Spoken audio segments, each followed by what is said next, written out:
ಎಲ್ಲರಿಗೂ ನಮಸ್ಕಾರ. ಶಾಂತಲಾಸ್ ಕೈರುಚಿ ಚಾನಲ್ಗೆ ಸ್ವಾಗತ.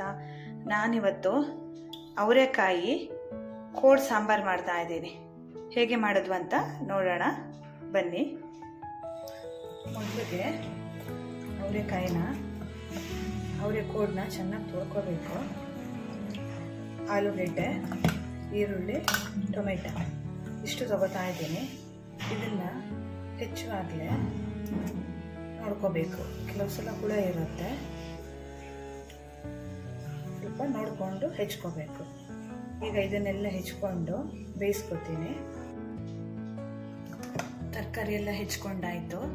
ಈಗ ಸ್ವಲ್ಪ ಬೇಳೆ ಬೇಯಿಸಿಟ್ಕೊಂಡಿದ್ದೆ, ಅದಕ್ಕೆ ತರಕಾರಿ ಎಲ್ಲ ಹಾಕ್ತೀನಿ. ಇದು ಒಂದು ವಿಷಲ್ ಬಂದರೆ ಸಾಕು. ಬೇಯುವಾಗ ಸ್ವಲ್ಪ ಉಪ್ಪು ಹಾಕೊಳ್ಳೋಣ. ಕೋಳಿಗೆಲ್ಲ ಉಪ್ಪು ಚೆನ್ನಾಗಿ ಹಿಡಿಯುತ್ತೆ. ಈಗ ನಾವು ಸಾಂಬಾರಿಗೆ ಮಸಾಲೆ ಹುರ್ಕೊಳ್ಳೋಣ. ಎಣ್ಣೆ ಹಾಕೊಂಡಿದ್ದೀನಿ. 4 ಬ್ಯಾಡಗಿ ಮೆಣಸು ಹಾಕಿದ್ದೀನಿ, ಇದು ಕಲರ್ಗೆ. 2 ಗುಂಟೂರು, ಇದು ಖಾರಕ್ಕೆ. ಈ ಟೈಮಲ್ಲಿ ನಾವು ಇದಕ್ಕೆ ಉದ್ದಿನಬೇಳೆ 1 ಸ್ಪೂನು, ಕಡಲೆಬೇಳೆ ಅರ್ಧ ಸ್ಪೂನು, ಧನಿಯಾ 1 ಸ್ಪೂನು, ಮೆಂತ್ಯ ಸ್ವಲ್ಪ, ಜೀರಿಗೆ ಅರ್ಧ ಸ್ಪೂನ್, ಕರಿಬೇವು, ಇಂಗು ಹಾಕಿ ಹುರ್ಕೋತೀನಿ ಚೆನ್ನಾಗಿ. ಇದಕ್ಕೇನೆ ಒಲೆ ಎಲ್ಲ ಆರಿಸಿದ್ದೀನಿ. ಆರಿಸಿದ ಮೇಲೆ ಕಾಯಿ ಹಾಕಿದ್ದೀನಿ. ನಾನು ಕಾಯಿ ಸ್ವಲ್ಪ ಜಾಸ್ತಿ ಯೂಸ್ ಮಾಡ್ತೀನಿ. ಮಸಾಲೆಗೆ ಶುಂಠಿ ಹಾಕೋತಾ ಇದ್ದೀನಿ. ಈಗ ರುಬ್ಬುವಾಗ ಶುಂಠಿ ಹಾಕ್ತೀನಿ, ಯಾಕಂದರೆ ಅವರೇ ಕೋಡನು ಗ್ಯಾಸ್, ಆಲೂಗೆಡ್ಡೆನೂ ಗ್ಯಾಸ್ ಅಲ್ವಾ, ಹಂಗಾಗಿ ಶುಂಠಿ ಹಾಕಿದ್ರೆ ಬ್ಯಾಲೆನ್ಸ್ ಆಗುತ್ತೆ. ಅದಕ್ಕೆ ಶುಂಠಿ ಹಾಕ್ತಾ ಇದ್ದೀನಿ. ಮಸಾಲೆ ಎಲ್ಲ ಹಾಕೋತಾ ಇದ್ದೀನಿ. 3 ಬೆಳ್ಳುಳ್ಳಿ, 3 ಇಂದ 4 ಬೆಳ್ಳುಳ್ಳಿ, ಕೊತ್ತಂಬರಿ ಸೊಪ್ಪು, ಹುಣಸೆ ರಸ, 1 ಟೊಮೆಟೊ ಹಾಕಿದ್ದೀನಿ, ಸ್ವಲ್ಪ ಬೇಕಾಗತ್ತೆ ಹುಣಸೆ. ಈಗ ಇದನ್ನೆಲ್ಲ ರುಬ್ಕೊತೀನಿ. ಮಸಾಲೆ ರೆಡಿ ಇದೆ. ಈಗ ಸಾಂಬಾರು ಮಸಾಲೆ ರೆಡಿ ಇದೆ, ತರಕಾರಿ ಬೆಂದಿದೆ. ಈಗ ಸಾಂಬಾರು ರೆಡಿ ಮಾಡೋಣ.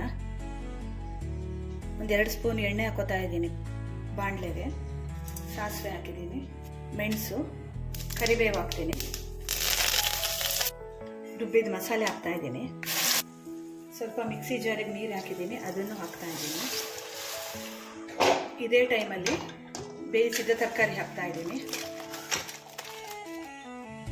ಇದು ಚೆನ್ನಾಗಿ ಕುದಿಬೇಕು. ನಾವು ತರಕಾರಿ ಬೇಯುವಾಗಲೇ ಉಪ್ಪು ಹಾಕಿದ್ದೀವಿ. ಇದು ಕುದ್ದ ಮೇಲೆ, ಕುದಿ ಬಂದ ಮೇಲೆ ನೋಡೋಣ ಉಪ್ಪು ಬೇಕಾ ಬೇಡವಾ ಅಂತ. ನಾನು ಆರ್ಗ್ಯಾನಿಕ್ ಬೆಲ್ಲ ಯೂಸ್ ಮಾಡ್ತಿದ್ದೀನಿ. ಇದೊಂದು ಸ್ವಲ್ಪ ಹಾಕೋತಾ ಇದ್ದೀನಿ. ಸಾಂಬಾರುಗಳಿಗೆ ಸ್ವಲ್ಪ ಬೆಲ್ಲ ಹಾಕಿದ್ರೆ ಟೇಸ್ಟ್ ಬರುತ್ತೆ.